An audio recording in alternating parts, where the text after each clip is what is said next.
Perkenalkan, nama saya Dewi Sartika Burumalau, NPM 2015-0004, Prodi Pendidikan Matematika. Di sini saya akan menjelaskan bagaimana cara penyusunan proposal bab 1. Dalam penyusunan proposal bab 1, yaitu bagian pendahuluan, di mana dalam bagian pendahuluan itu terdapat latar belakang masalah, yang kedua identifikasi masalah, yang ketiga rumusan masalah, yang keempat batasan masalah, kelima tujuan penelitian, dan yang keenam adalah manfaat penelitian. Dalam penyusunan proposal kita harus mengetahui apa masalah.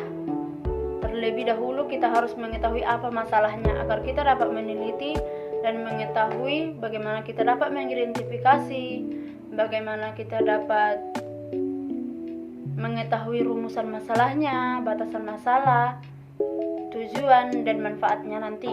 Maka sebelum melakukan penelitian kita harus mengetahui masalah dalam penelitian tersebut. Yang pertama kita bahas yaitu latar belakang masalah. Latar belakang masalah adalah bagian dari penyusunan suatu karya ilmiah seperti skripsi atau penelitian yang menjelaskan konteks dan alasan mengapa topik atau permasalahan penelitian tersebut dianggap penting dan relevan untuk diteliti. Contohnya yaitu remaja saat ini semakin banyak menghabiskan waktu mereka di media sosial seperti Facebook, Instagram, dan Twitter. Media sosial telah menjadi bagian penting dari kehidupan remaja, mempengaruhi cara mereka dalam kehidupan, mempengaruhi cara mereka berinteraksi, berkomunikasi, dan menghabiskan waktu luang mereka. Namun semakin banyak penelitian yang menunjukkan adanya potensi dampak negatif dari penggunaan media sosial pada kesejahteraan psikologis remaja. Sebelumnya kita sudah belajar yaitu tentang 5W tambah 1H, di mana 5W-nya yaitu what, why, who, when, where, dan H-nya adalah how. Saya akan menjelaskan satu persatu. What atau apa, yang artinya dalam penelitian yaitu apa yang akan dilakukan dalam penelitian. Di sini kita dapat membahas yaitu tentang topik, tujuan, dan kegiatan yang akan dilakukan. Yaitu seperti yang ada di slide ini.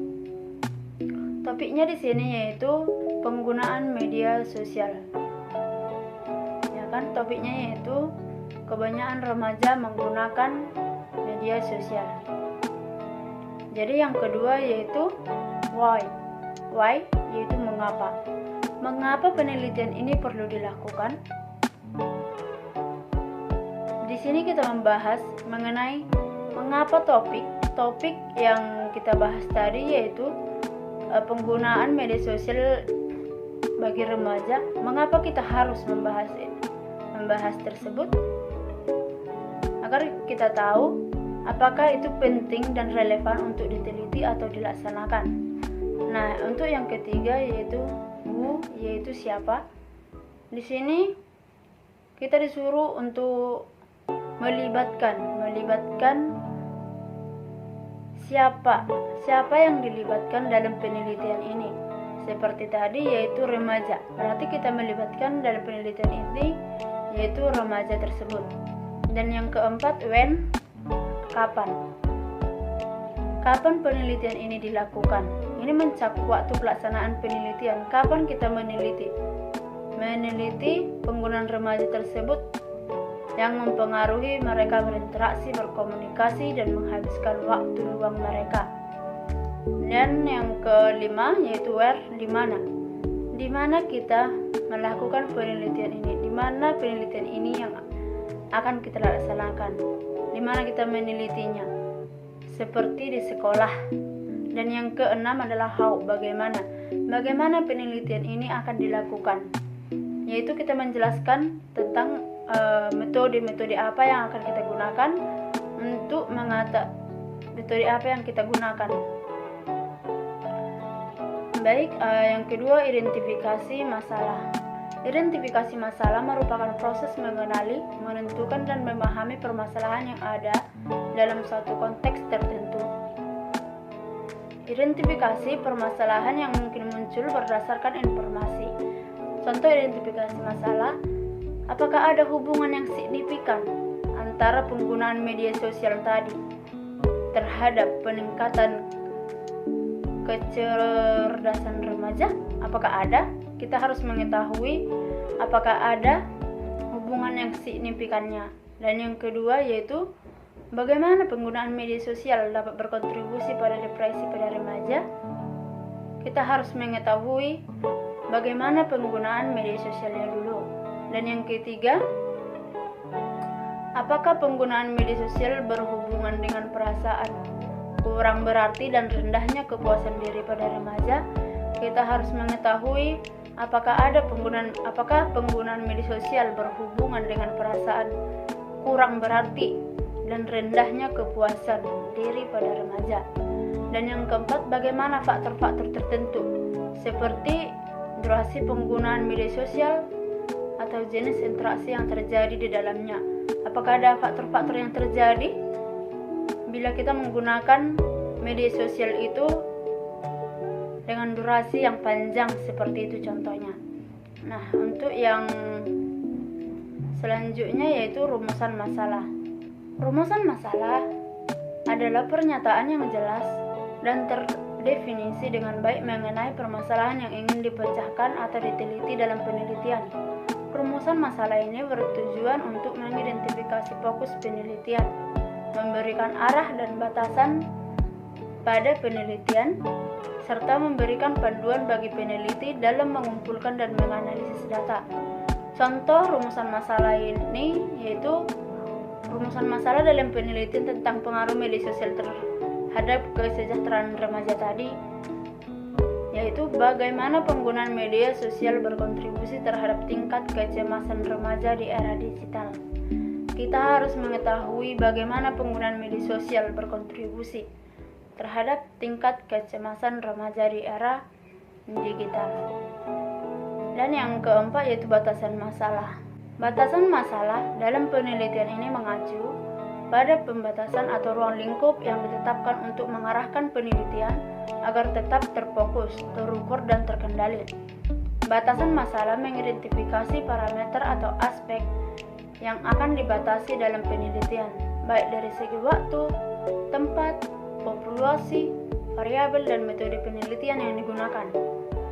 Nah, untuk contohnya yaitu batasan waktu. Batasan waktu ini yaitu penelitian dapat membatasi periode waktu tertentu yang akan diteliti, seperti rentang waktu tertentu, periode sejarah, atau musim tertentu. Di sini peneliti dapat membatasi waktu dalam melakukan penelitian. Nah, untuk yang kedua batasan tempat. Penelitian dapat membatasi lokasi geografis atau area yang akan diteliti. Misalnya hanya pada satu kota atau daerah tertentu.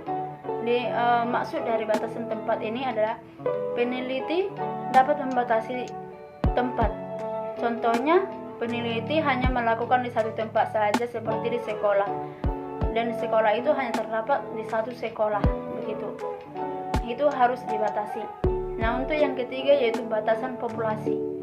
Peneliti dapat membatasi populasi target yang akan diteliti. Misalnya, hanya pada kelompok usia tertentu, jenis kelamin tertentu, atau golongan tertentu. Di sini maksudnya yaitu batasan populasi.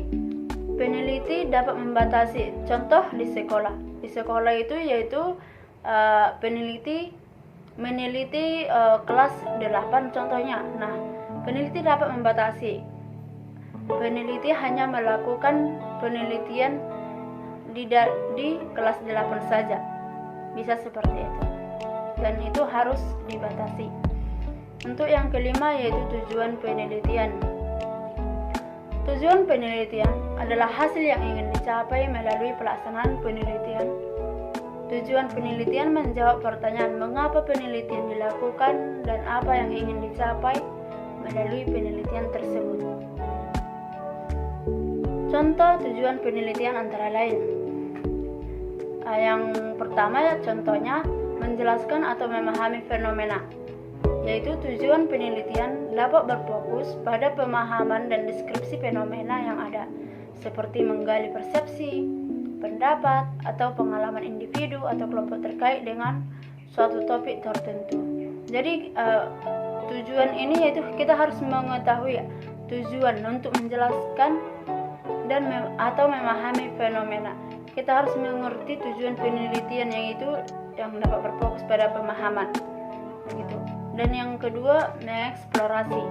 Tujuan penelitian dapat berfokus pada eksplorasi atau penemuan informasi baru, menggali pemahaman yang lebih dalam tentang suatu topik yang masih kurang diketahui atau belum banyak diteliti sebelumnya. Dan yang ketiga yaitu menguji hubungan.